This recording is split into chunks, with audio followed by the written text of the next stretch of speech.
Ladies and gentlemen. Uh-oh. It's time for the Early Bird Special.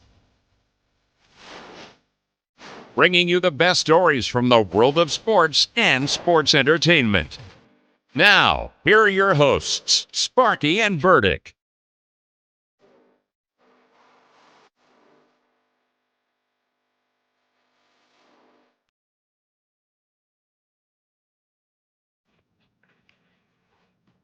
Well, good morning, Bakersfield, surrounding communities, and everybody watching online on YouTube and Twitch. This is the Early Bird Special. I'm Chris Burdick. That's Sparky. Sparky, good morning. Good morning. Let them know what they're in for, my friend. We will recap what was the Stanley Cup Finals. We'll have our boys Sal and Isaac from 559 Fights recapping Fight Night 115 that was last weekend. They'll join us at 8 o'clock. We'll get into some baseball news, some football news, and of course, we'll preview the NBA Finals as Halliburton had his MRI yesterday, so we're waiting to hear if he'll be active tomorrow night ahead of Game 6, and much, much more. Follow us on the Early Bird Special on all social media platforms. We are video streaming on the YouTube Early Bird Special page, as well as Twitch. Plus, you can call or text in with your comments anytime right here at 661-842-2000. You know what? I need to be better about monitoring the YouTube channel as well, because you can comment there if you are watching us on YouTube or on Twitch. I believe there's a Twitch stream comment sign or section as well. But we got to get into a lot of different stuff today because, honestly, I'm disappointed, Sparky. I'm very, very disappointed that this is over. I really wanted this series to go to 7, but the Panthers wrapped it up last night, 5-1 against the Oilers in commanding fashion, really. They got out to a 3-0 lead early through the first 2 periods. Couple open netters by Reinhardt at the end, who ended with 4 goals on the game, if I'm not mistaken. Look, man, from what we keep seeing from the Oilers, it is really disappointing to see them have so much success and fall short, especially with guys like Connor McDavid and Leon Draisaitl on the team. Going into next season, I know a lot of people, there are questions brewing if McDavid is going to have that conversation with himself, if this team is what he needs to get to the chip. I think the conversation needs to be within yourself, sir. Exactly. 1 goal throughout this entire series. Granted, you got a couple assists. That's fantastic. You were part of the team, and I'm not sitting here taking away from what you've done throughout this entire season. But as a casual fan, when we hear people's names get brought up a lot, like McJesus, and you're brought up in the same conversation as guys like Kobe Bryant, Michael Jordan, some of the best to play at your position, that kind of a stuff. I need to see more. I don't know. Maybe I'm mistaken. If you're a diehard Oiler fan and want to call or text in, feel free to and tighten me up. But is 1 goal enough from your best player, especially somebody who, if you look at his statistics, is probably one of the best scorers in the league and is one of the only people that could probably even get close to sniffing Alexander Ovechkin's now goal record? So how is 1 goal in this entire series good enough? And that 1 goal came late in a game where you were losing.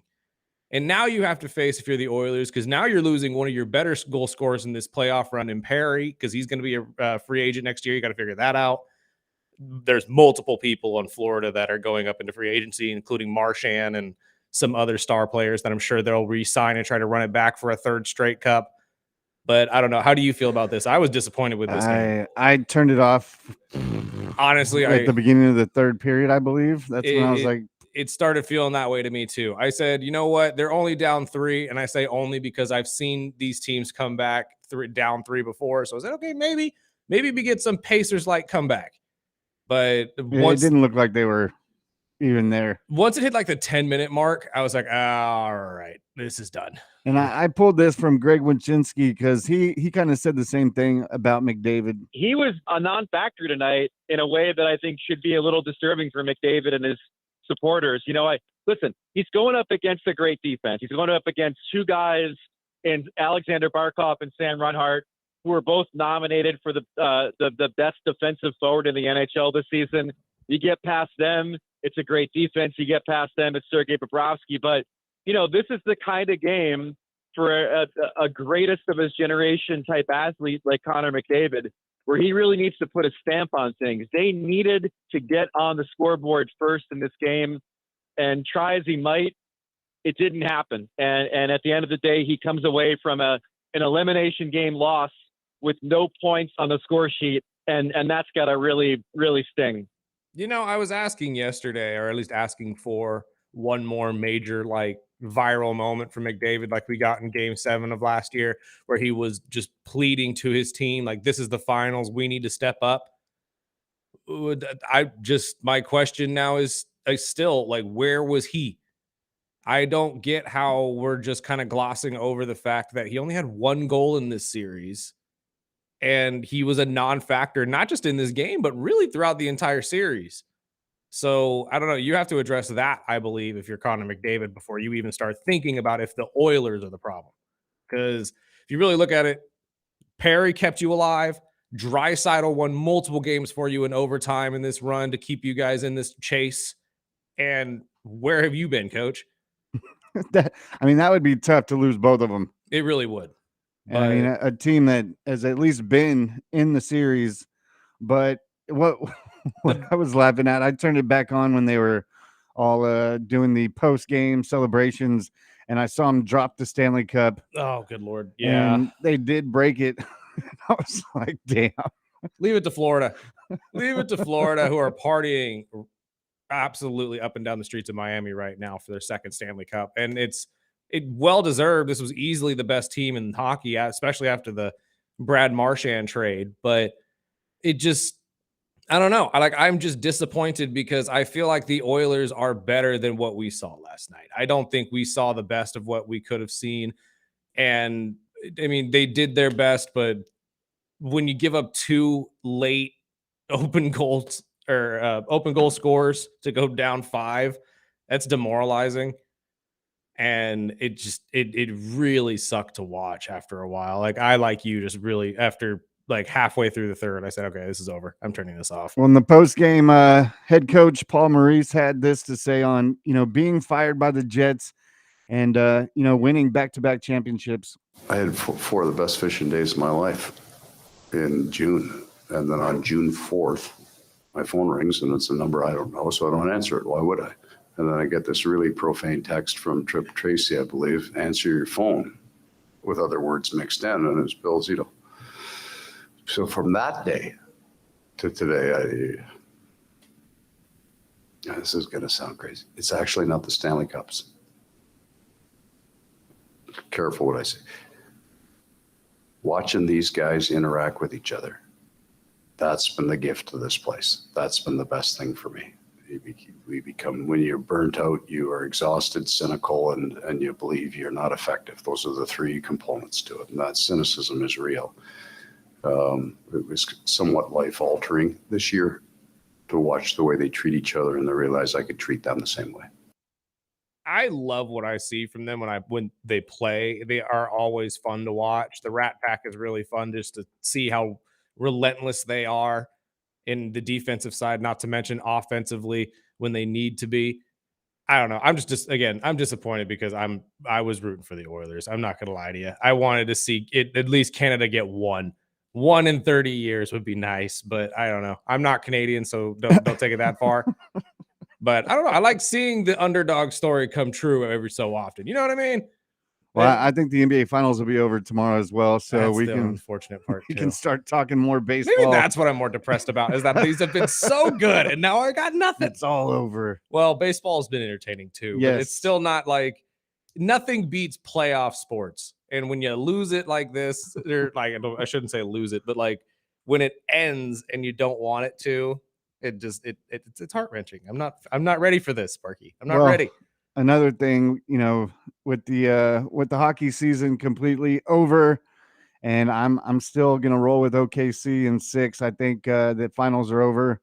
We'll get into that a bit later, but the big race between Noah Lyles and Tyreek Hill, we'll get into that right after this break. text in. We did. Let me throw in this text because I don't want to wait too much longer. I know it's way off topic, but we had this message sent to us on our Instagram, which you can send messages over.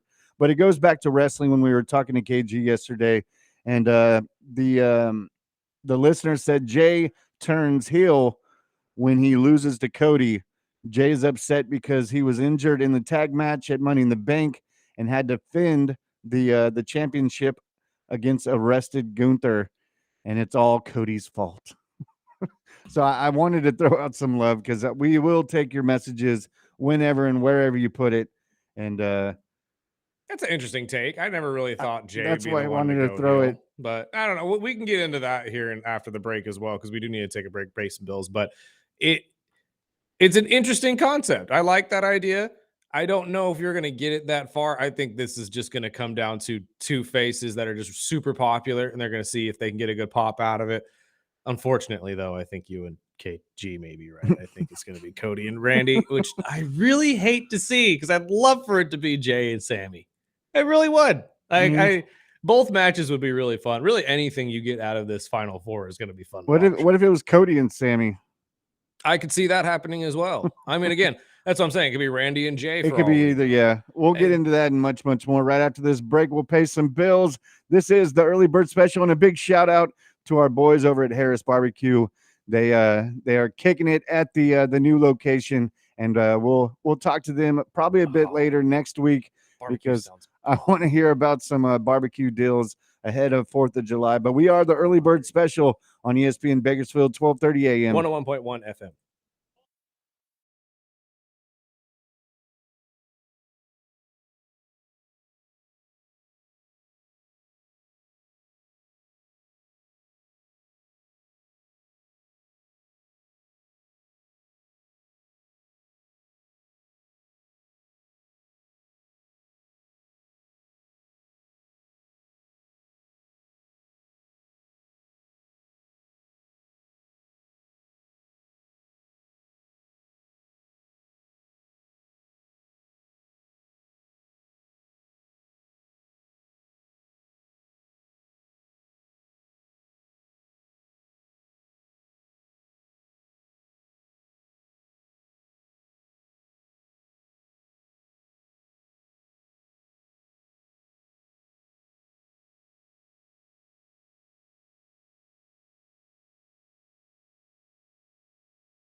I always put down these songs that I'm like, "Oh, all right, I can't keep letting go. I'm gonna let it go all day." This is the early bird special. I'm Chris Burdick. That's Sparky. And from one Miami team to another, the only one that hasn't won a championship in 30 years. Hey, hey, hey. You're the only undefeated one. This is true. This is very true. You'll always have that over their heads. Thank God. That's something. I mean, geez. Oh, get yourself a quarterback that doesn't have Hey, a broken hey, neck, and it'll be hey, fine. it's not the quarterback, it's the offensive line. No, that's absolutely true. And we'll get to that at some point today, too. But we got to talk about this Noah Lyles thing because I didn't even know this was happening. I thought this was just internet beef. Well, they've So- been going back and forth for a couple years, and I believe Tyreek started it after Noah won the 100 meter Right. At years the ago. Olympics. And he's been throwing dirt at him for years. Well, it's been going back and forth, though, because Yeah. Noah also, like, for those of you who don't know what we're talking about, Noah Lyles, Olympic sprinter, and Tyreek Hill, wide receiver for the Miami Dolphins, have had a on and off again, like, playful beef with each other of who is faster and who can beat who in a race. Apparently, we were supposed to get that race this weekend in LA. in Times Square. In Times Square. I'm Yeah. sorry. Yeah, in Times Square. And they were going to shut the whole thing down for this, have it like they had sponsorships and stuff sold.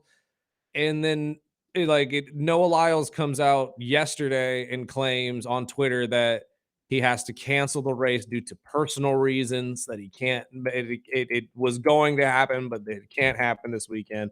And now it's all back to just being internet beef. I mean, the two of them have shot or taken playful jabs at each other back and forth, just doing Tyreek could never after races, and Noah could never after prelims and stuff. And it's been fun to watch. But again, I didn't even know this was happening.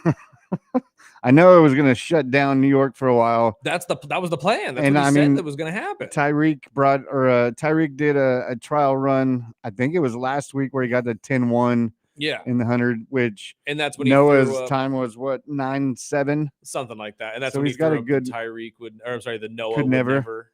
And of course, as soon as Noah canceled it, Tyreek goes to Twitter and posts the old, Homer Simpson hiding behind the bushes. Like, he's just going to keep it up. And I just hope they get it rescheduled because but it's entertaining. It is entertaining, but can we at least get some notice that this was going to happen? I'd like Right? to watch this. This would be very entertaining to put on ESPN. I don't know why we are waiting to tell people. It would be the quickest 15 seconds of TV. Well, even Noah had said that some of the companies didn't believe this was real. Like they genuinely thought he was lying about this, so it was like pulling their leg or something of that nature. But to me, I would think the exact same thing. Like, what the heck are you talking about, dude? Like, this is nowhere in the news. We have not heard anything about this. You guys just plan to shut down Times Square out of nowhere on a random Saturday and just run 100 meters, just for Tyreek to probably get burnt, to be completely fair. I think it'll be close, but yeah, he'll probably lose. He'll more likely lose. Yeah. Don't get me wrong. I know Tyreek is fast. I get it. But I don't know. Well, I guess we haven't necessarily seen him on an Olympic sprinting area, but is it really going to be that high end if it's going to be at Times Square? I've seen some high school and college videos. The dude is quick. I mean, they don't give him the cheetah tag for nothing. Right. But racing other football players to racing an Olympic winner. But that's what I'm saying. And then what were we planning on doing? Just moving all the cars and people out of the way in Times Square? Well, and they're actually going to do 100 meters. They're going to do 50 yards. Oh, they were going to do a 50-yard dash. Okay. Well, maybe he has a little bit. I was more like, maybe if chance. you put Noah in some pads and slow him down a bit. But I love Tyreek, but I still think you're not as fast. No, not as Noah Lyles. But again, my thing with this is still just I am baffled that this was happening and nobody knew about it. Unless you follow their Twitters, and that's the only way they were pumping it up. But right. Would have been a great story to talk about on Monday had it actually happened. But now I'm wondering what the heck are the personal reasons? Now, because if this is just some dumb thing, he's like, I didn't feel like doing it that day. Come on, dude. Maybe he's just sick of his talk. But no, I'm sure he had. So I hope that he has some sort of competition or something like that that deterred him from being able to do this. But no, But while we're talking Dolphins, I have to throw this out because Terran Armstead retired this offseason, Mhm. and he was doing his media run yesterday, and this guy doesn't talk a lot. So when I was able to see his interview, I was like, okay, what's this guy gonna? Is he gonna be the next Dolphin to bash McDaniel? And I think we agree. He had this to say about McDaniel being on the hot seat, and if it is time to switch coaches, or is it time for Miami to maybe win a playoff game? This year, Mike McDaniel specifically, it's time. It's time to go win. He's come in with an innovative offense. He's made football look different. It's been fun, and I think he's learned. You know what I mean? He came in as a rookie head coach when I got to Miami, and over these last 3 years, he's took a lot of bumps and bruises. He's took some scars and wounds, and he's learned. So now it's time to really show the world, and I fully believe in him. I wanted to bring that up just because, as a Dolphin fan, I mean, we don't get a lot of media love, of course, and especially not in California. No. But Florida, I'm sure that's all they hear about. no, actually, Really? my trips to Miami, they don't even care about football.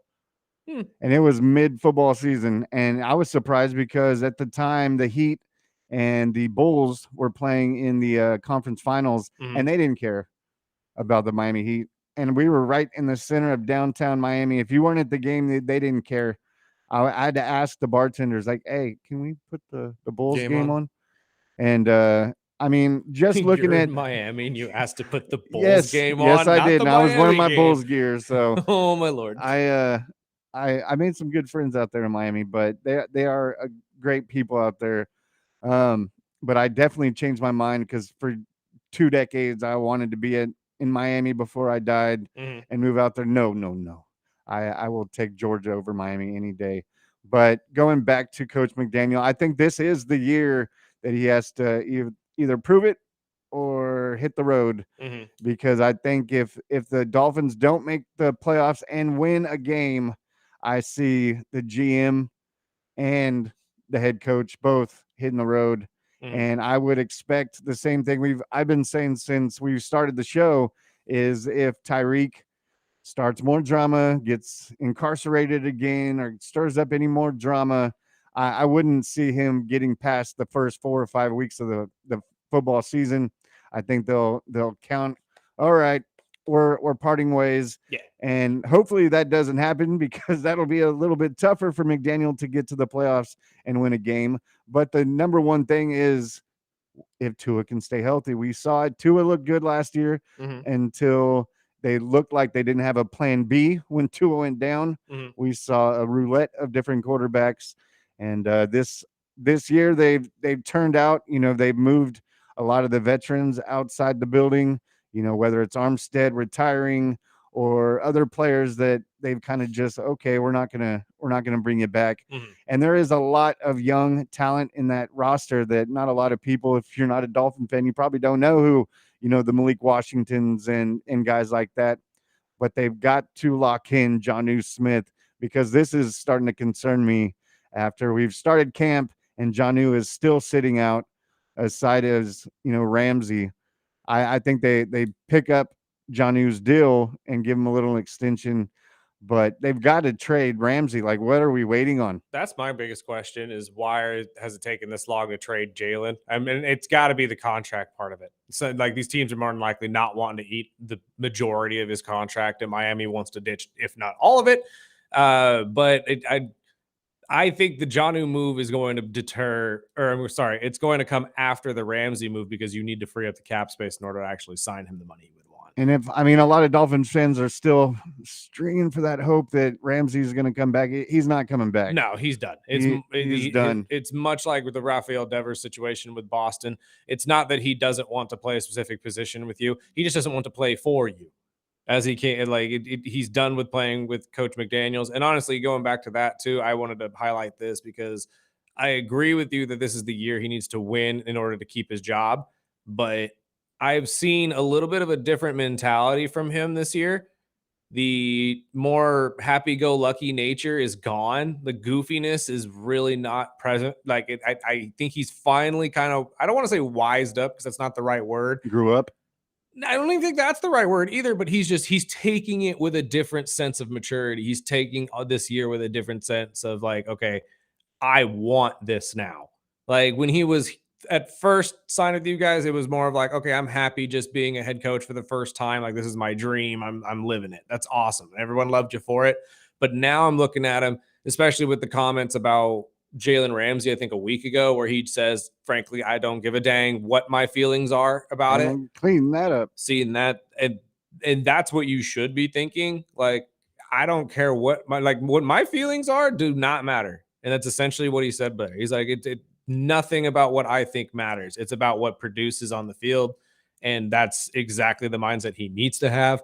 But also that means that for a lot of these guys on your guys' team that have been given a lot of leeway, especially the last couple of years, you're going to hear a lot more about him from the head coach, especially guys like Tyreek and Tua, who are constantly under the limelight of the media, but are pivotal to the success of the team. So it really is going to be one of those kind of years where either everything needs to work and galvanize for you, or you need to start shipping out pieces. Because I don't think it's McDaniels that is the issue in Miami. I think it's just the pieces that you guys have put for him there have not worked like you were hoping. As well as rotating the coordinators. Yeah. You know, this is going to be the first year that we'll have both offensive and defensive coordinators returning. Yeah. So hopefully they have something put together. I know it's going to be the younger players playing more snaps this year, and we'll see. But other things, I'm hoping if we have time later today or tomorrow, we'll finish up our fantasy football talk that we started yesterday. But other little news that was popping out of the NFL: Ravens quarterback Lamar Jackson is now Take two. Yes, he is lobbying for his old college teammate Jair Alexander to be a Buffalo Raven. He played in college with him, and now he is pushing Eric DeCosta to bring Alexander back. And I want to bring that up because something you had said off season just reminded me that they need receivers. They obviously need receivers. That's my thing. Like, don't get me wrong. Jair Alexander going to Baltimore is nice. And it's just going to bolster a defense that's always been there. And if you're a fantasy football player, that's my first defense I've taken off the board. I'm going to tell you right now. Really? But, oh, yeah. Baltimore's always consistent. Always consistent. Anyways, regardless. But that doesn't help you offensively. And honestly, at this point right now, your biggest concern is your wide receiver position because you have yet to address, can you find a guy that is a consistent ball catcher? Like, don't get me wrong, I love Zay Flowers and every receiver, Rashad Bateman you re-sign, which is great because they could both just absolutely tear up the field and burn corners and look great doing it. But you need a big-bodied receiver that's going to be able to catch 100, 200 catches for you. I know that's an excessive amount, but you get what I mean. Somebody that's going to fill like that void. Keenan? Yeah, exactly, like a Keenan Allen type of receiver that's a big body that you can throw to on third downs besides Mark Andrews, because there are moments where Mark Andrews just completely disappears. So you need to figure that out if you're Baltimore, and I think the money is more well spent in that area than it would be to bring in another corner. But that's just my opinion. Well, my final question before we go to a break, and you or the listeners can text in and let me know 842-2000 which guy is going to get his contract first? Is it going to be TJ Watt or Trey Hendrickson? TJ. 100% TJ. Because I haven't heard much out of Pittsburgh talking about that either. Look, I feel like it's a completely different situation in Pittsburgh than it is in Cincinnati. Pittsburgh has been a constant just pinnacle of professionalism. And honestly, if there's any discrepancy between TJ and the front office, it's probably money or TJ wanting to really levy the possibility of retiring like his brother did at an early age. And honestly, if you're TJ Watt, think of it this way. You've kind of hit a wall in your career, because they'll never consider you for the MVP, which is criminal in my opinion, but it's true. They will never consider a defensive player for the MVP, and he is consistently robbed of a lot of accolades that he should have. So maybe he's just really growing tired with the walls that he continues to have to try to break, and he's just saying, you know what, I made my peace. I've done what I need to do with my career, and it's time to move on. Not saying that he should think that way, but I'm just saying it's a possibility. So it's entirely possible that he's levying that right now and saying, maybe it's time just to walk away from the game because these walls are just getting to be too much. The ceiling can't be broken through. And I don't blame him for that. But at the same time, you also, if you're Pittsburgh, thinking this man needs about $45 million a year.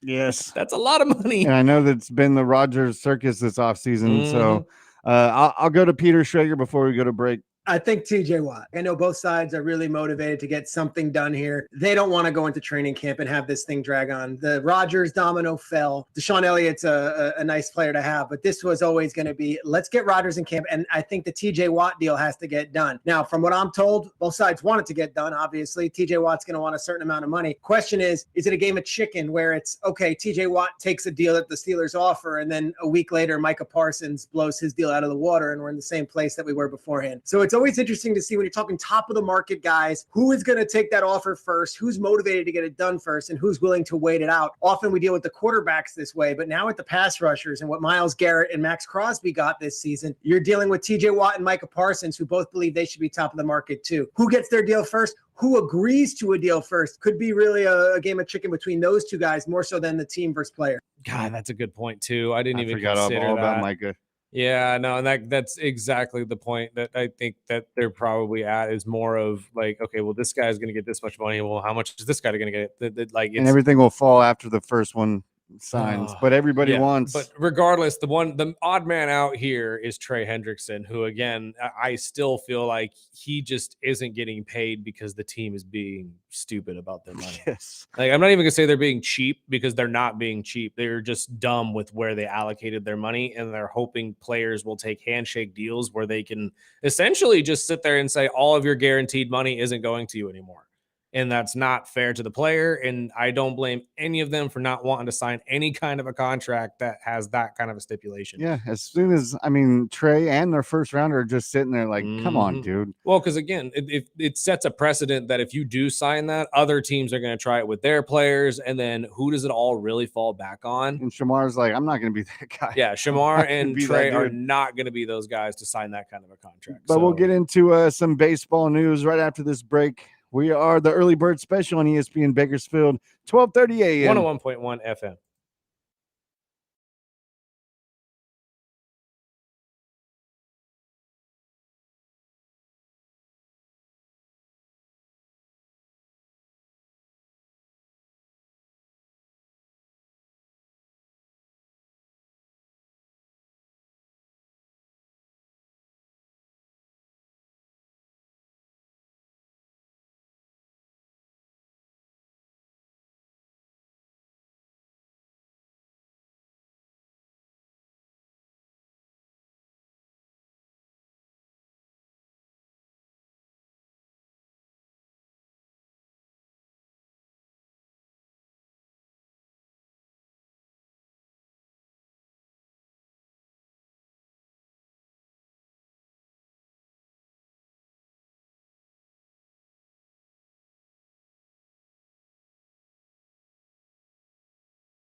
Before we get into baseball, yeah, the listeners say, as a Ravens fan, I'm not worried about their wide receiver situation. Lamar has been a chicken farm chicken his entire career. Oh, I mean, know if exactly who that is. you got Lamar and Look, Henry, I might maybe not even throw the ball. look, I agree with that, but at the same time, you're not going to be saying that late in the season when you're, third and goal, fourth and goal at the 2, and you need to throw it up to somebody, and you got 2 5-foot flat riders. That's all I'm saying. Now, granted, yes, you'd probably just hand it off to Henry. Let's be honest, but it just, in my personal opinion, watching football, you need at least one big wide receiver to throw to, at least. So, I don't know. That's just, again, my opinion, but I'm not a Ravens fan. So if you guys are happy with what you got, who am I to say otherwise? Well, I know you are a Phillies fan. Yeah, and when I saw this story come across, it didn't surprise me whatsoever. But there were outcries yesterday about it, so I figured we should bring it up on the show.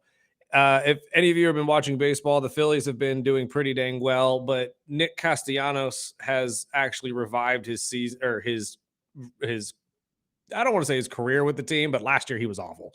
He was dang close to being let out of the door pretty dang quickly. But this year he's turned that around. He has a 278 batting average right now with 7 home runs and 36 RBIs, and was benched yesterday, breaking his 236 game streak of consecutively played games. It goes back all the way to September of 2023. I am so upset about this because it's all over a dispute between him and the dang manager. He got mad that he was pulled for a defensive reason in the game before in like the 8th inning. And I mean, again, something was said. They're not saying what it was, but something was said to manager Thompson, who absolutely just did not take that and said, nah, I'm pulling you for the next game. I don't care how long your streak is. At least let him play an inning. Like, come on, keep the streak going. Are you nuts? 236 games all squandered because he called you probably an MFer? Let's be honest. That's more than likely what it was. He probably looked at you, said, you're a dumb so-and-so, and you didn't like what he said. Now you're trying to be a hard. Like, dude, Philly needs their bats. We don't care about you trying to sit there and put your foot down. Like, unless you're winning us championships, I really don't care if you put your foot down. And you haven't won anything yet. So I don't care for you to sit there and tell us that, hey, we're going to bench this guy just because he, said something mean to me yesterday. It's like, dude, you're all adults. That happens all the time. Tempers flare. It's ridiculous to bench him. Exactly. Like, if this is college, it's a different situation. But this is a grown man who didn't agree with your move. Now, granted, you don't have to take it. You don't have to sit there and say that, hey, I disagree with you, but fine him. Do something of that nature. But to bench him for a whole game? Are we in college? Like, what is this? I don't know. That's just that's my thoughts. What do you think? I had to figure you would know more because I just saw the streak. I know the guy just because I had him on my fantasy baseball team last year, and yeah, he didn't do well. Oh no, he sucked last year. I was one of the many people who questioned why we kept him in the game, but then I looked at the game streak and I said, "Oh, okay."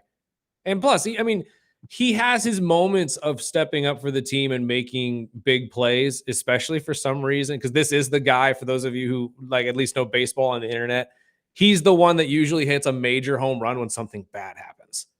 Like, I mean something bad around the world. Like, I can't remember exact instances, but he has a long history of hitting home runs when like something major happens, like the Pope died. Nick Castellanos just hit a grand slam. That's literally what it goes down to. It's so he's weird. clutch when we need him. Exactly. As a world, not as a Phillies fan. Exactly. He's there to brighten your day, especially as a Philly fan. So, like, why are we benching him over a dispute, like just a verbal thing? Really? Well, speaking of verbal things, the Red Sox fired their longtime scout yesterday over him calling the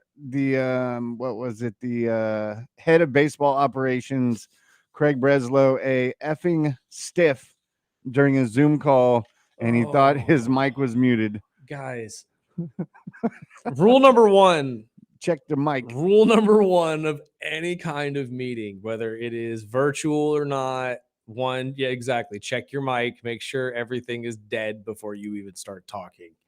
And I don't know, maybe that's just being in radio, but I've learned that very quickly. Make sure that mic is dead. So Exactly. But we'll take this quick break, and I'll throw in the Dodgers Dave Roberts getting thrown out. Plus, we'll give you an update on the Men's College World Series before we bring in Sal and Isaac from 559 Fights at 8 o'clock right here on the Early Bird Special, ESPN Bakersfield, 12:30 a.m. 101.1 FM.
Welcome back.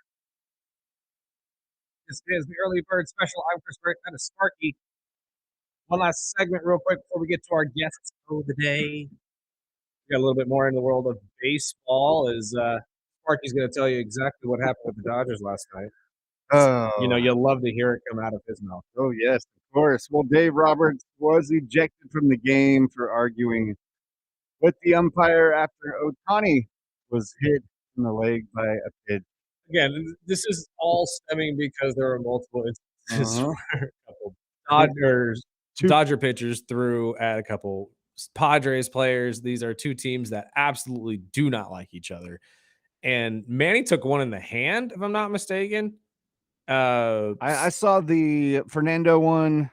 I saw Otani, and then I saw later in the game Jose Iglesias was hit later in the game after Roberts was ejected.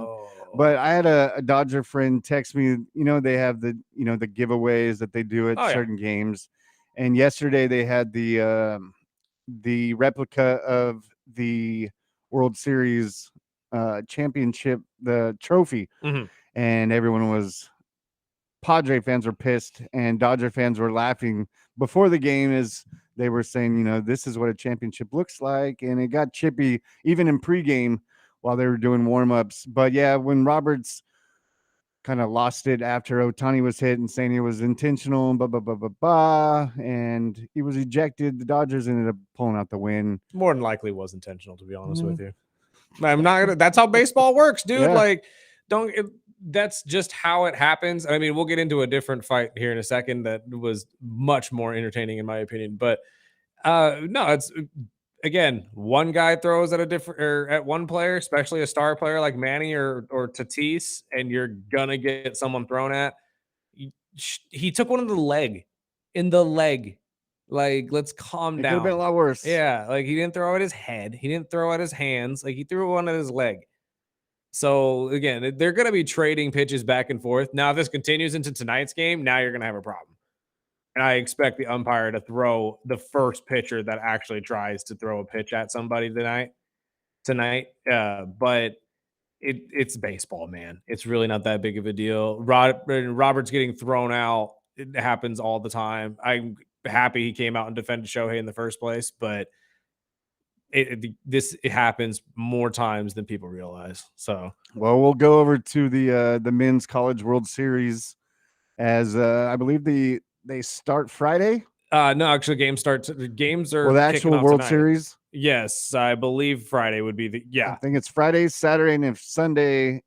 No, I'm sorry, it's actually Saturday, Sunday, Monday. Okay, Saturday, Sunday, Monday. Saturday, Sunday, Monday. We will have those games right here on ESPN Bakersfield, but your final four colleges, Coastal Carolina and Louisville, will be taking each other on today at 1 p.m. It's 11. I'm sorry, at 11. Yeah, these are Central times. I apologize. And then LSU and Arkansas will also be the other teams going at it. I'm more interested in LSU and Arkansas because Arkansas has been red hot since the no-hitter a couple days ago, and LSU has yet to lose at Omaha. So if you can somehow pull off a 2-game sweep of the Tigers and move on to the World Series, if you're the Arkansas Razorbacks, that'd be one hell of a story. But right now, the Tigers look like the best team in the Final Four. The Louisville Cardinals, I believe, have to win twice against Coastal Carolina in order to make it. I think Coastal Carolina only has to win once, if I'm not mistaken. So it's going to be really interesting to see who comes out in these Final Four. If you had to choose right now, what do you think, Spark? I'm going with LSU. Oh, that's right. You told me that the other day. I got family out in Louisiana, so I always roll with LSU. But Coastal Carolina is not a pushover. No. And I would love to see that matchup. Well, and God, if you missed the game, I believe yesterday between Louisiana and Louisville and Oregon State, and how that ended in the 7-6, just nail biter in the 9th, because I believe there was a solo home run, a wild pitch that moved the guy up to second for the Beavers to get it up there. To guy hit a single, and then there was a botched bunt to load the bases, in which led to a 3-run hit that evened this up at 6 going into the 9th inning for Louisville. and Louisville went right back at it, did the exact same thing, set up the perfect, just bases loaded, juiced sack fly to win the game. And I'm doing a terrible job at it actually explaining it to people. I apologize because I'm trying to remember the names of all the players, and it's terrible for me because college baseball, I am not very inept in the names and stuff like that. But when you love baseball like this and it's just late games, it's really enjoyable to watch. I saw the home run with that crazy wild pitch that he hit off of, but I think it was Eddie King Jr. That's the that kid I was sealed trying it to think of. at the Yes. end. But yeah, the LSU, I caught the LSU UCLA game, and I was like, all right, I'm gonna roll with LSU. Who do you got? Paul Skeens was at that game too, and Was he? honestly, yeah, you cannot lose in front of the king of LSU. I'm No. sorry, but I don't know if I had to choose anybody, I'd probably go with LSU as well. They look like the best team in or at Omaha right now, next to Coastal Carolina. I would really, really love to see Arkansas continue this just historic run they've been on. Though they only have one loss left before anything. Actually, or I'm sorry, before being kicked out of this entire tournament. So it would really be cool to see if they could just pull off a 2-game sweep against the Tigers and make it to the World Series, especially with guys like Wood at the pit or on the mound for them. But outside of that, I mean, it's really hard for me to choose because I haven't really been following it that much outside of the College World Series. I, like most of you, really don't have the means to follow a lot of college baseball. I don't know exactly what it is shown on outside of ESPNU, Yeah, that's and where I got don't it. have access to ESPNU right now. I So found it on Hulu last night or yesterday when I was over at Moneywise. But no, I don't know. Again, going back to that Louisville game, I have to give love to the Beavers, man. Yes. I had I did a terrible job at explaining that game. I apologize, but I was trying to explain that the Beavers were able to come back from a 6-3 deficit in the ninth. And honestly, I thought they were going to take the whole dang thing. I really did. They were one hit away, just happened to slip through the shortstop's hands right underneath him. But Louisville ends up moving on. I don't think they get past Coastal Carolina, though, if I'm being completely honest. From what I've seen from the World Series, Coastal Carolina outside of LSU looks like the strongest team on that field. So that's just the way I was thinking about it. But we will take a break real quick, pay some bills. On the other side, we'll talk to the guys from 559 Fights. Sal and Isaac are back in the house. You are listening to the Early Bird Special right here on 101.1 FM, 1230 AM, ESPN Bakersfield. And don't forget, go follow us on all social media platforms as well. Instagram, Facebook, TikTok, all over the place. We'll be right back.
And welcome back to the Early Bird Special Hour 2.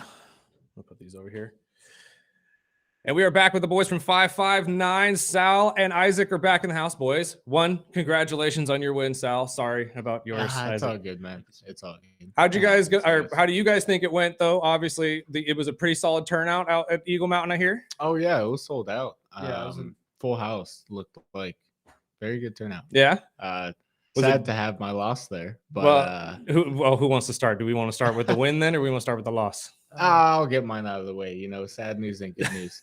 I thought it was going very well until it wasn't. I got caught in the third round with a submission called a buggy choke, which I was in a dominant position, and it was just something I defended twice before in the earlier rounds, but He was just able to slip this one in on you. This one was tight, and all the praise to him. And then quick shout out to who you fought real quick for people who don't know. Yeah, Muslim Gar Batuev or something like that. I was like, yeah, you'd probably be better off to pronounce it than I, because I have no clue how to pronounce. No, he was a great opponent. And I hope he has a great future in this sport. I don't know what to say. Honestly. It's hard to actually give props to somebody. I totally get it. But so where is the next step for you then? Do you guys know of a next fight for you, or is this kind of just rest period? I want something soon. I definitely don't like this feeling of having lost because it's been a while, it's been a while since I've lost last, and I really just don't like this feeling. So I'm gonna get back in as soon as possible. I totally get it. Well, we'll move on from the loss real quick. Sal, obviously you came out and won yours. So how are you feeling?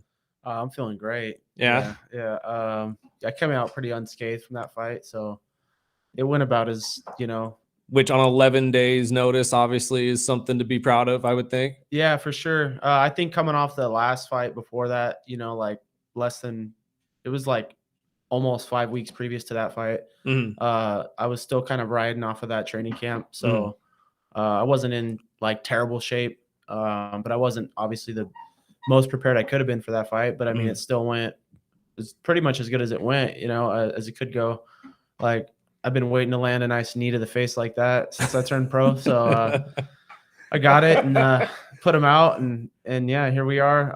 I actually already got news that I might have something else lining up. So very cool. So what was it during that fight that you just were able to capitalize on? Was it a mistake that he was consistently making, or? Yeah, he oddly, I didn't expect him to want to grapple at all, but he came out like trying to clinch, trying to grapple, and so I had landed a couple takedowns in those exchanges, and he's really athletic guy. He was able to just kind of pop back up from a couple of them, and we were back on the feet. He clinched up again in some scenario, and I was up against the fence, and I kind of just posted on his head. He was keeping his head pretty low, and you just saw the opportunity. Yeah, I feel like I heard the whole crowd and my coach yell knee, and I was like, "Let me line this up right," and boom, landed the knee, and yeah, that was it. If everybody in the crowd can see it too, then obviously he must have made some sort of mistake, right? Yeah, he was just keeping his head a little too low there. Absolutely. So, I know the last interview when we talked to you pre-fight, you were saying that was the guy that shoot up the first fight. So you were saying you had an eye on him. So is that something that you were already pumped up before even the fight started? Yeah, for sure. Yeah, I'm not like there was no like bad blood, like we were talking crap about each other or anything like that. It was just it was like a little bit of animosity that went into it. Like it was a little bit of a build up. I knew who he was. He obviously Isaac's fought him before, and I just wanted to get that one under my belt, and we got it. So well, before Burdick jumps in, I know you wanted that fight, and we talked to Isaac right after, and just going off of a win like that, I mean, how quick is the turnaround, or do you get to you broke down the diet plan that you had to do in 11 days. So I mean, do you have to you get to relax for a couple of days and eat a big meal, or? Yeah, I mean, I probably already got that out of the way. I had a couple beers that night, and then when went and played around on the slot machines a little bit, learned how to play Nice. blackjack. Nice. So I had a little fun, and then here we are. It's Wednesday now, so it's probably about time I just get back on my stuff. That's and, your system. We had a message said Sal looking like a young Conor McGregor over here. Hey, I get that sometimes, If you have to go with the moxie, man, whatever works, right? Right. Yeah. So do the two of you train together? That's actually one of the big questions I wanted to ask. Oh, yeah. So how do the two of you bounce both of these fights off of each other then? Obviously, one coming off of a win, one coming off of a loss. Like going into both of your next fights, how are you going to use that to kind of like drive each other? I'd say it's it doesn't necessarily factor in like a win or a loss. We usually just since we're both in the same mindset of a camp coming up, if we do have fights lined up, we just we bring that same competitive nature in drilling and aspects of like sparring. So we'll give each other rounds since we are the same weight class. Us both being in the camp is very beneficial to both of us in fight camps. In the way that we are great work for each other, since we both do have a good amount of skill to us as well as a certain drive, No, it totally makes sense. But that's why I was curious because like it obviously you hate the feeling that you're in right now. And I might be a little rough on him. Exactly. So it's like the two of you are going to be, probably pushing each other to that next level, I would assume, because one of you obviously wants the other one to win, and the other one obviously is just trying to get through that entire wall, right? Yeah. So, and me and Isaac's styles are totally sort of opposite of each other. So like, depending on who our opponent is, we really use each other for preparation for every fight. So even if I'm not in training camp, or vice versa, he's not in training camp, like we'll always be in the gym to give each other work. That way we have like good bodies to move around with and everything and prepare. So are you second guessing your aggressive nature now after this last fight? No, because I was super aggressive. I was on him the whole time. Yeah. Like I didn't give him a second to breathe. It's just if you knew what type of submission it was, it's kind of like odd to say, but it's called a buggy choke, where he was on his back and he put like his arms and his legs behind my neck. It's like a really odd position. And I had seen it coming before, and it honestly was just me slipping up. Yeah. So you could say it's similar to like a triangle choke almost. But yeah. But the whole time I was aggressive on him and searching for that win. But it just didn't happen. It just didn't happen. It's understandable though. Yeah. I think if he wouldn't have got caught in that choke, he was dominating like rounds 1 and 2. And then that was like pretty early in the second round. There was like still 3 minutes. It was in the third round. Yeah. Oh, was the third round? Yeah. It was okay. Sorry, I was back there getting. I was back there getting ready. I was back there getting ready to come out. But I mean, then even better than it was the third round. He was dominating the whole fight, from what I seen. And sometimes you just get caught in a little submission when they're on their back, and that's all you could. That's MMA. This isn't boxing. So exactly. Yeah. So is there any like drive to want to run it back with the guy? I mean, I wouldn't turn it down. I don't think he'd be looking for that though. No. It's more of a stepping stone for him at this point. Definitely. Okay. If it ever does present itself in the future, I would gladly take it. Okay. And then one final, just self-indulgent question, not to pin the two of you against each other, but are we going to see the two of you against each other at one point, since you're both in the same weight class? I don't think so. Just because there's a lot of competition out there, and from us being at the same gym, it's just not in our best interest. We want to see each other succeed, and we wouldn't pin each other's futures against each other. I don't think. No. That's right. That's right. That's right. Just curious. You never know. Yeah. I know 559 number 116 isn't until August 23rd. So do you guys have time before your next fight, or is there some other promotions you guys will be doing? I got offered an opportunity August 1st. And that was for a title fight at oh nice. That's at Valley Fight Series. We're gonna see what our options are.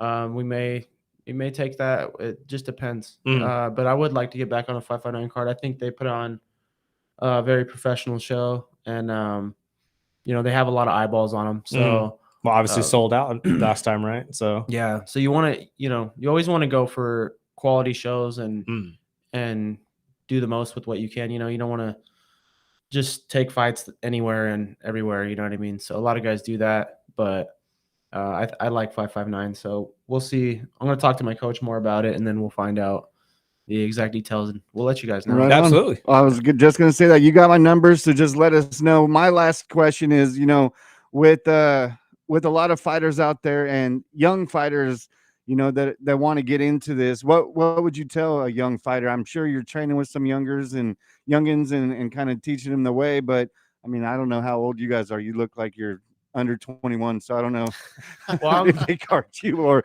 what, but I mean, what would you tell a young fighter that wants to step in the cage? I mean, Isaac's still a young fighter. He's 23 years old, so this guy's only been training for what, About 4 years. about 4 years. And then, the first day he came into the gym, I was like, this guy's strong as an ox. So I already knew he was going to be a problem. So I'm 29. So I just turned 29 this year.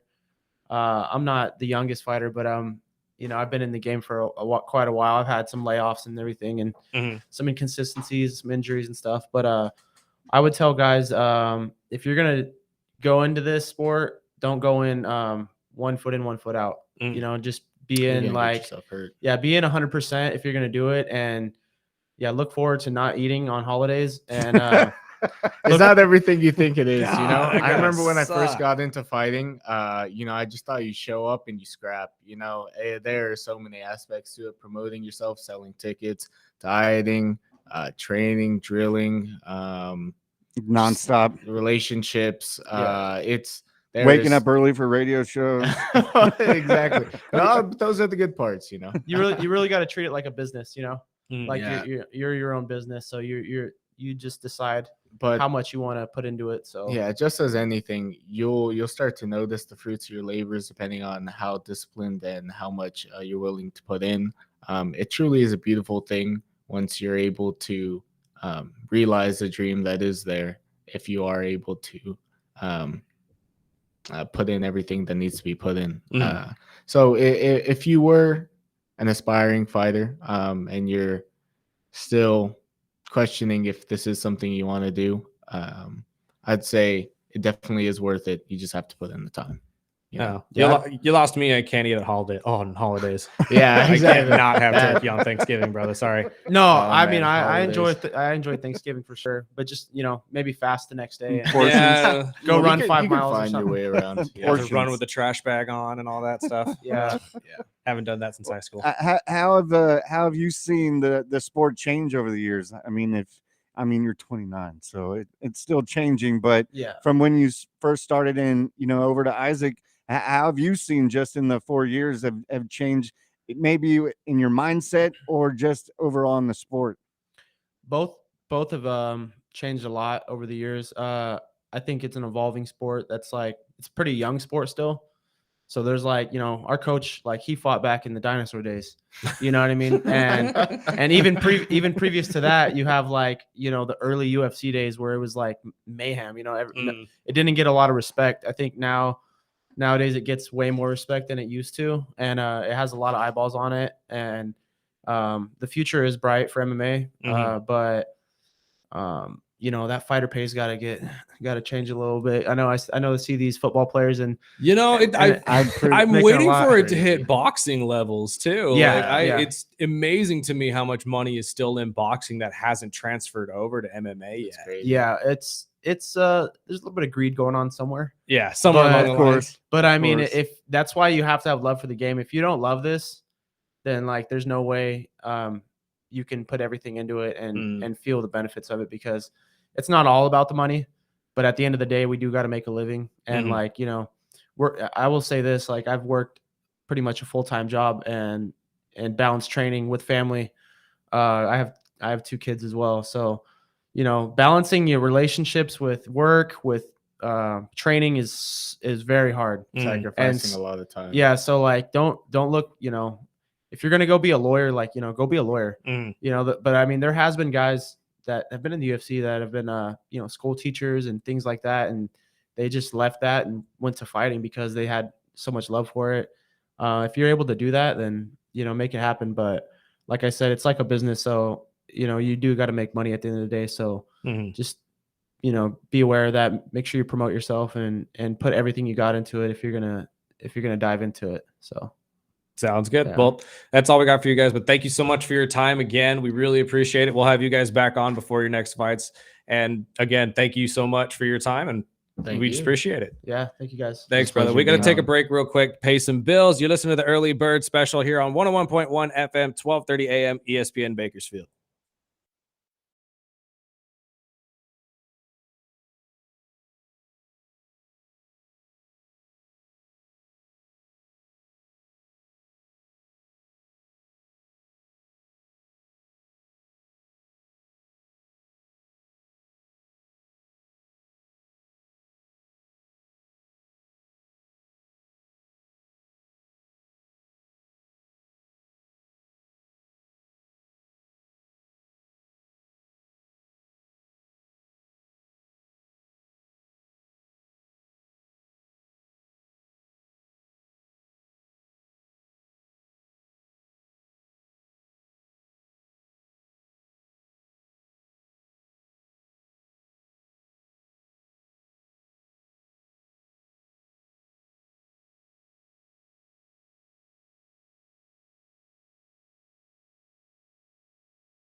Welcome back. This is the early bird special. That's Sparky. I want to thank our guys from the 559 fights, Al Bruno and Isaac Larave. No, I forget his last name. You got it this time. Is it that time? I I wasn't meant to even double check with him before he left. I totally forgot to. Dude, those guys are They're badass. fantastic. I like And I them. love that someone else thought he looked like Connor because I was sitting there last time he was sitting there and I was like, okay. And this time he came in the tank top. So I was like, it was either going to be Conor McGregor or Pat McAfee. And I didn't know which one I was going to go with, but I'm glad someone said something. It's sad when you're 40 and You know, 29 year I'm olds glad you calling brought him that a up veteran. because I didn't realize he was 29. And I'm sitting there thinking this guy's probably my age. I just turned 32. And I'm sitting there like, I'm now the Welcome to second the club. oldest person in here. I'm like, wow, where'd the time go? Okay. Mhm. Anyways, we got to talk about this Caitlin Clark, the yes, fever. we're gonna talk about the fights, but so yesterday during a game between the Indiana Fever and the Connecticut Sun, it got a little chippy, apparently. Well, when I woke up to this morning and I saw the video, at first, the first video I saw, I was like, well, that's not very chippy. Like they were just kind of arguing with each other after a foul. And then it kind of grew from there and it grew from there and it grew from there. And then Caitlin took one to the eye and like, it just really. Well, yeah, and then the other chick came in and pushed her down after that, which was like, wow. Okay, yeah. So and I don't know if that was the flop or if she really just shoved her pretty good. This has been something that has been a consistent thing against Caitlin Clark since she became part of the WNBA, because she took one to the face from the guard who was the point guard for the Sun, who I'm drawing a blank on the name. But then Mabry is the one who came up and absolutely just checked her for no reason. I want to know what the animosity is towards this woman. I genuinely do. With Caitlin? Yes. Yeah. Like, don't get me wrong, hard fouls happen in basketball all the time, but it's not like Caitlin was getting in anybody's face. She literally took one to the eye while dribbling, had her back turned to the three women, and then was looking at the referee and gets body checked by Mabry, and then that's where the real scrum happens. And then after this, going down the opposite way, one of the Connecticut Sun players had a hard foul on her on a breakaway, which started the real brawl at the end of the game. And now I'm just sitting there thinking, okay, what is all of this animosity like towards? I don't even think Caitlin was the one who fouled her at the end of it, but it's still just getting to the point where I don't know. I don't get the animosity towards Caitlin first and foremost, although I'm okay with the fights because you kind of want that in sports. You want the competitive nature and the bickering back and forth and stuff like that, as long as no one gets hurt, which there were no, the punches thrown as far as I can tell, or at least from camera angles. But it was way better than what I saw in the baseball scuffles. Yeah, absolutely. But that's what I'm saying. Like the fighting part of it, I have no issue with. That's not what I'm saying. I'm more just like, where's the animosity towards Caitlin coming from? Because this woman, although yes, true, is getting a lot of popularity that I'm sure a lot of you feel like she doesn't deserve. Mm-hmm. She's still helping giving you that popularity.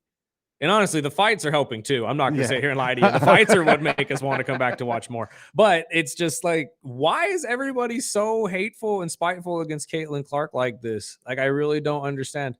I really don't get it. But with that win, they did, or the Fever were able to lock in the Commander's Cup, or what was the? So I did the homework over the break. So Commissioner's Cup. That's what I was. The Commissioner's Cup is their in-season. Yeah, playoff. Yeah, so which is what the end of it was. It wasn't what they didn't make the playoffs. They made the Commissioners. Season. Because if I'm not mistaken, the Fever are actually like 6-5 because they went on a losing streak after Caitlin got hurt. But so the Indiana will now face the Lynx in the Cup final on July 1st. Ooh, that'd be a fun game to watch. At least, do they say where that's going to be? I would assume they move it to like Vegas or something like that, since it's the mid-season tournament. But I mean, again, it doesn't matter. You don't have to look it up. I was just kind of curious, but there's probably going to be more. Yeah, 3 ejections in the final minutes of the game. Well, that's because of the major scrum that led to the ejections, which I enjoyed the most. with the big blonde when they grabbed her, like bear hugged her, and tossed her.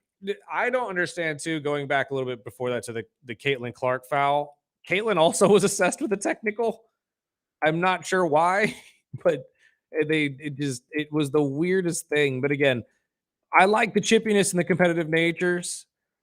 The pictures that you're actually seeing, though, are very badly depicted because it makes it look like a different player pushed Caitlin. And I'm not really okay with that because that girl did nothing. Like, she really was just kind of jawing at her. But I still am just like, if anybody can kind of explain this to me, this woman alone harbors about 55% of your revenue and your viewership. When she does not play, your viewership shoots down literally over half. So can anybody explain to me the animosity towards Caitlin Clark? Like, can anybody Just hating. really? Yeah, just where is the hate coming from? I really don't get it. If you can explain it to me, feel free to 661-842-2000. I'll call myself a dummy. I call myself a dummy on this show all the time. I'm still wondering the same thing with Angel Reese. Everyone hates Oh, on no, her. no, no, no, no, no. I no, love no, no, Angel no, no. Reese, so I get you love Angel Reese, but I get why there's hate for Angel Reese because But you even talk when- a lot of smack Oh, and you yeah. can't make a layup. and I'm There's a wondering if difference. Caitlin's little talks a lot of crap too. Oh, I'm sure she does. Don't get me wrong. I'm not sitting there saying that she no, doesn't. I'm just talk. wondering if she does. I don't know anything about if she does Oh, or if not. you- 'Cause I haven't heard anything. From the games I've seen, oh, she talks. She talks. Like, she's a competitor, but that's not the point. Like, if you're a competitor, you're gonna talk. It's like Kobe. Kobe could talk too. The best of the best talk. But for there to be animosity beyond that is ridiculous. Like, and this chippiness does not come because Caitlin is jawing at you. It may come because Caitlin's jawing at you and making you look bad because she's making shots that she shouldn't be making. But I know Sophie Cunningham had talked after the game, was saying that it is really not about Caitlin. It's about the poor officiating. And yeah, well, no, at the end of the day with this one, absolutely. yeah. But But we'll wrap up this segment. We got to talk about the NBA Finals, and we'll also talk about a player that's already counting out the Olympics, which is a couple years away, but it's not a big surprise. But let us know what you think. 661-842-2000. We are the Early Bird Special on ESPN Bakersfield, 12:30 a.m. 101.1 FM.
Well, you asked for it, Burdick. Oh, Lord. Daily Dave has some comments on Caitlin Clark and maybe why. Daily Dave. Hey, how you guys doing? Good, sir. How are you? Starting to check the show a little bit. First 3 times I'm going to hear from you today. Sir. So how are you?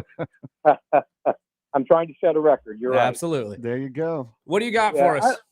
It's hard to understand. I mean, my daughters play basketball, and I know it can get a little catty out on the court sometimes, even amongst teammates. Mhm. I watched Caitlin all through college. I mean, she's impressive. Well, let me stop you right there because I can honestly say, as somebody who is watched and has had family members who have refereed women's sports are traditionally more aggressive than men's sports are. So that is for sure. But that still doesn't answer the animosity towards Caitlin herself. Because if that's the case, why aren't they fighting each other this much? Yeah, I don't know why they were picking on her. I don't know. You know, maybe because the league and the talk shows and everybody's built her up like she's the one that's carrying the league. Mm-hmm. Maybe they're like, well, we're going to take her down a notch rather than say, hey, thank you, and patting her on the back, which is what they should be doing. Mm-hmm. They're like, you know, you're being put up way too quickly, like you saved the league and all this other stuff. Now, is it true that the women's league was being subsidized by the NBA for years? Yeah, at one point, yes. Okay. I mean, just like So- the upcoming softball league most likely will be by the MLB too. Okay. And you know, and I just got through watching Texas Tech play Texas. Mhm. That was some great thing, you know, and they didn't really talk too much bad about the girl that came from Stanford and got $1 million to pitch. Mhm. And she was fantastic. And so I don't know what it is with Caitlin. You know, I don't know if she started something that maybe she got started and now it's kind of built into some, you know, kind of snowballed on her. Mhm. I don't know. I'm trying to figure it out too because I watched her all through college. I enjoyed watching it. You know, she's like the Steph Curry. Mhm. She shoot from anywhere. And you know, and I'm enjoying the NBA Finals. I'm watching my Dodgers play. A little bit of hockey. It's a great time. Golf. I mean, it's all happening right now. It is the best time to be a sports fan, my friend. That is 100% sure. And I agree with you. I don't get it. I really it can't be something as simple as jealousy. It really can't. There's got to be something that maybe they just don't like about her. Maybe it is the fact that she talks so much smack on the court and they just don't I'm sure like it's a that. little bit of all of it. I think it's probably a little jealousy, a little bit, you know, resentment.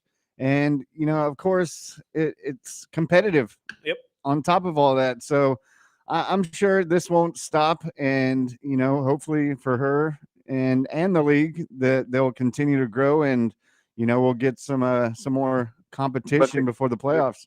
You're right, but the coach made a very good point. And I've been watching Dodger ball all from the beginning.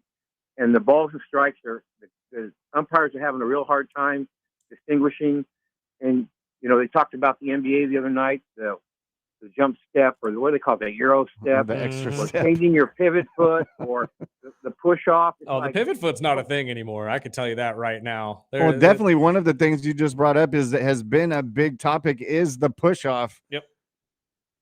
I mean, because SGA has mastered that. So did James Harden. Yeah, and so did Michael Jordan. I mean, it's been there forever. I think like, you know, pro football needs to have pro refs. You know, and they go to true school and all that stuff for baseball, and the refs are generally pretty good in the NBA. They need to up it in the women's league, but they all make mistakes. It's kind of part of the game. But man, you know, and I'm a Dodger fan. They're like, and my dad's sitting there watching. He goes, "Son, that's a strike." I go, "Yeah." So while you're saying that, what do you think about the future of robot officials and umps? I don't think it'll go. I think you could possibly have some, checking things out like the reviews. Maybe a review occasionally. You know, keep it limited. Like the other night, the Dodger guy had him struck out, and he was all mad. And then the next pitch, he threw a dinger, and the guy hit a home run. Yeah, I thought he was going to lose his mind. Look, man, that's all I'm saying though. That's all ABS is it's a review system. It's For not now. going to replace the For now. umpire. It's coming. I don't know. But Yeah, no, no, we'll get into this more. We appreciate the call, but we'll get definitely David, into Dave. that into more as we'll have a real official Snacks on tomorrow, hopefully, to give us I an need- update on the road that Yeah, he's I need to on. ask him. I don't know if he actually got the call or not. He was supposed to get the call, I believe, yesterday or the day before. If But he hopefully we'll moves hear on. from him, and we could bounce the WNBA officiating on top of baseball officiating, his You want- thoughts as a real official. You want to talk about some questionable officiating? We can get into some WWE officiating. Yes, too, we I'm can, just saying. can call all of it. But just going back to basketball as general, the big news today is everyone's waiting. Halliburton had his MRI yesterday, and the finals game 6 is tomorrow. Yep. As the Pacers are going to try to push it into game 7. I don't think they have a chance, and I think it's almost set up perfect if he does play. Then they have a reason to blame the whole loss of the series on, Halliburton not being healthy or not being 100%. True. But I know another topic that I wanted to bounce off you was Carlisle playing him. And that's been what I heard this morning driving in is, everyone bashing on Carlisle saying, you took him out or you put him in when he probably could have rested. Really his choice though. If Right? Tyrese and the doctors both said he can go, you put your star player on the feet or on the court. I'm sorry, like that's the way it works. Like that's why honestly I expect him to play in game 6. I really do. I expect him to play tomorrow, regardless of what this MRI says. He's gonna figure out a way to play because that's just Tyrese Halliburton basketball, and honestly, that's how the Pacers got here. Was just how just hard-nosed and gritty they are. My biggest question, though, is does him playing help you or hinder you? Mm-hmm. Because I'm going to tell you right now, with a hobbled Halliburton, it's not the same. It's not the same team. So you need a full 100% Tyrese Halliburton in order to at least compete against this Thunder team. And that's if you can hold everybody to lower than 10 points on the Thunder team outside of SGA and Jalen Williams.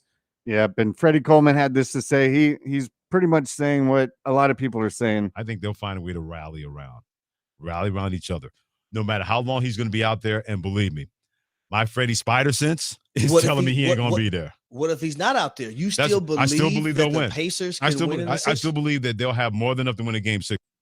I am skeptical. If they don't have Halliburton, I'm saying there's no way. Unless you get a ridiculous game from Naismith, Neidhart, and Mathurin together. But yeah. And it's the same thing. I'm hearing it from all the ESPN shows. Canty even had this to say. I don't think the series is over. I think it's going to go 7. I'd be shocked if Indiana doesn't respond. We've been talking about it ad nauseum about how this team doesn't lose back-to-back games. Well, it happened for the first time in the playoffs last night. But before last night, you got to go back to March 10th, the last time they lost back-to-back games. So I just don't see them losing 3 in a row with 2 of those games being at home. So I just think from a professional pride standpoint that this thing is going to get back to OKC. It's going to go 7, and we'll see what happens then. Again, of course the NBA wants it to go 7. Yeah, they want it to go 7, but I want it to go 7. I just don't think it's going to happen. The likelihood of them pulling off game 6 without Tyrese Halliburton is very unlikely. With him on the court, I'd give you a little bit more of a chance, but until we find out how serious this leg injury is for Tyrese, he was hobbling on and off the court. And again, 0 for 6 in 34 minutes. So he even knew he was not he wasn't shooting well. So you need to figure that out. You need to figure out if he's going to be any bit of a help to your team just playing in this game, or if he's going to be a hindrance, because you need a good Tyrese Halliburton to pull this off. Yeah, and I think you're right on the dot with, with Halliburton playing, 50%, if that's going to really hinder your team, because, it is a win or go home type game. So you want, an 80% Halliburton, or, you go with somebody else. I say 80% or higher, you put him on the court. If it's anything lower than that, you need to sit him because he's not going to help you. It's just if you get the same kind of Tyrese Halliburton you got in game 5 of this series, what's the point? You know what I mean? Like, I would sit there and say you'd be better off starting TJ McConnell and hoping somebody off the bench can just be that spark plug. Yeah, and McConnell's has been a key person in this series. He really has. But we'll keep this rolling tomorrow as hopefully we'll get snacks in. We'll talk about the poor officiating in both basketball and baseball. But we'll take a break. And one more thing I wanted to throw in before we went to break, not a big surprise, but LeBron came out yesterday and he says he's not expecting to play in the 2028 LA Olympics, telling reporters, I just don't see it happening. And you're looking at a guy that's going to be pushing, 43, 44 years old when the Olympics are here. And like you'd said off the air, I mean, I would be surprised that he's even still playing in the NBA at that time. But maybe it's time for him to maybe be a coach and win his other gold medal with that. No, like LeBron's next step is ownership, not coach. Yeah, I don't know if probably he's ever that going to be too. a coach, but I mean, who knows? Maybe he'll be an owner, coach, player. He'll be the first. Jackie Moon? He'll be the first Jackie Moon in the NBA. Oh my God! Now that I think about this, we could actually make this happen. Let's go.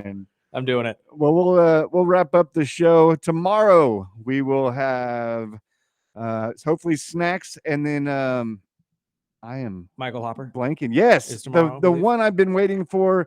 I'm a big movie guy. I know Burdick's the same way, and Hop is gonna bust out. We're gonna start previewing some of these big summer movies, and almost every time I watch one of these, whether it was the NBA Finals or even Stanley Cup last night, I'm forgetting about so many movies that were still on my list. I mean, there's tons of movies coming out, so we'll talk to Hop tomorrow at 8 a.m. right here on the Early Bird Special, ESPN Bakersfield, 12:30 a.m. 101.1 FM.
Oh, that's right.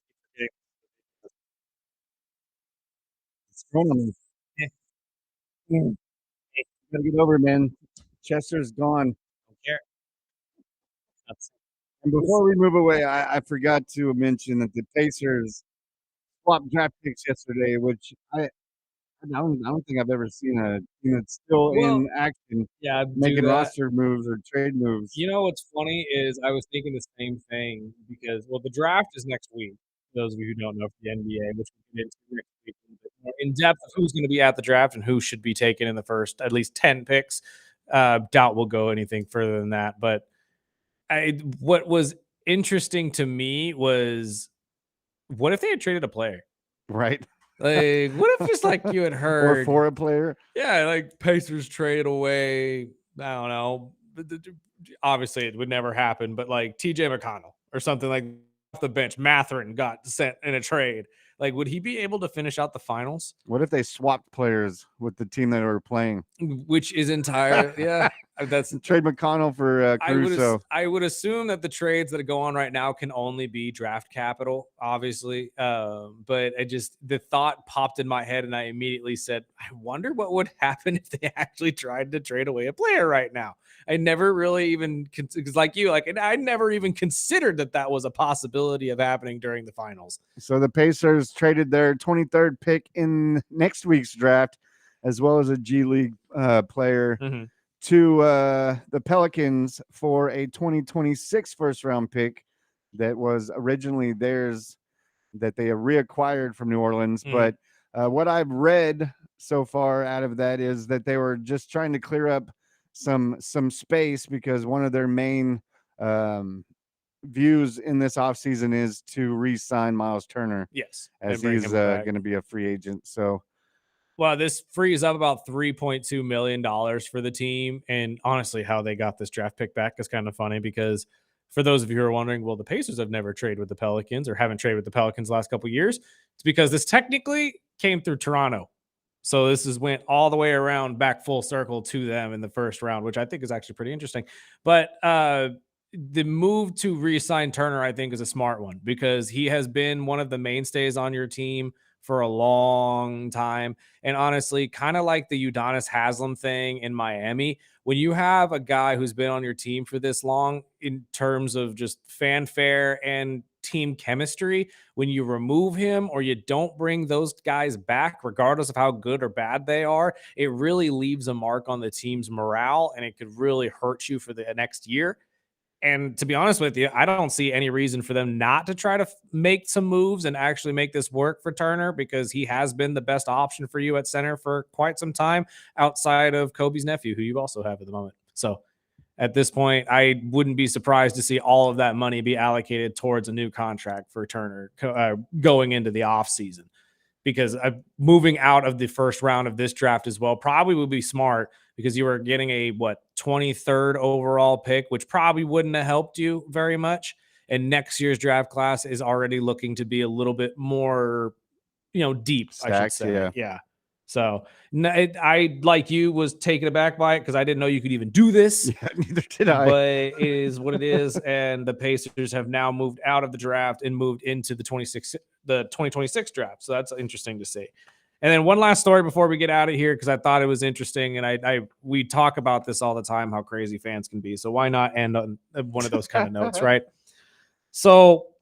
Some of you may know this story, some of you may not, but Emma Raducanu, the tennis star that has been dealing with some stalker issues the last couple of months.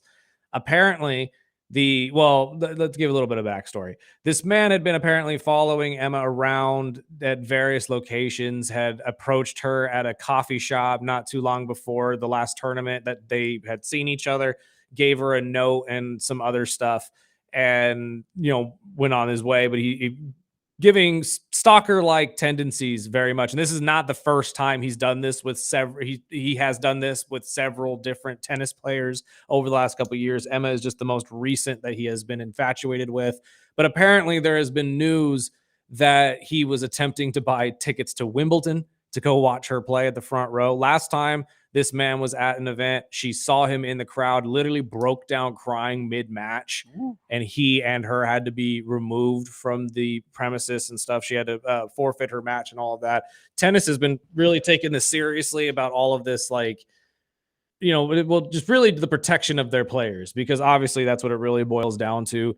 You really don't want to see stuff like this boil or come to a boil, but if you're a fan of somebody, or if you are, at that point where you feel infatuated with someone, I urge you to rethink your thought process, please.